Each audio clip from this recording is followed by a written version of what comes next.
Beralih ke informasi yang lain, pemirsa, tingkat kunjungan wisatawan mancanegara pada tahun 2020 ditarget 7 juta orang ke Bali. Target tersebut optimis tercapai karena pariwisata berbasis budaya masih menjadi daya tarik utama Pulau Dewata.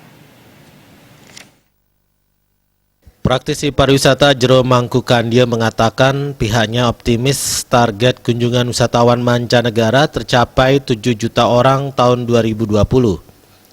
Bali yang berbasis pariwisata budaya akan tetap menarik bagi wisatawan untuk dikunjungi.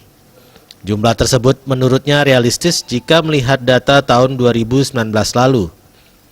Target awal tahun 2019 adalah 6,3 juta wisatawan mancanegara dan tercapai di angka 6,7 juta. Jero Mangkukandia memprediksi negara-negara yang bakal menjadi penyumbang wisatawan ke Bali tak jauh berbeda dari tahun 2019, yakni Australia, Tiongkok, India, dan negara-negara Asia lainnya.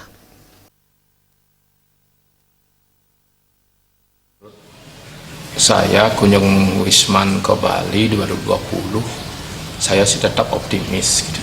Khususnya pemerintah, khususnya Dinas Pariwisata Provinsi Bali, tetap ini mengarahkan pasarnya ke Australia.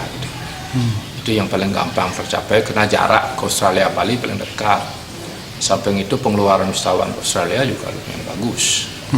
Bisa memenuhi homestay, kuto, adventure tour seperti naik gajah, naik sepeda, naik ATV gitu market Australia. Untuk mencapai target tersebut, pemerintah didorong terus melakukan promosi pariwisata Bali ke berbagai negara.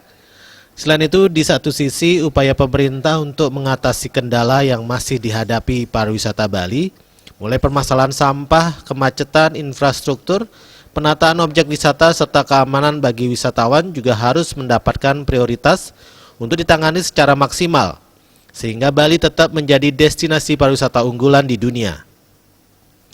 Putu Ratna, Bali TV.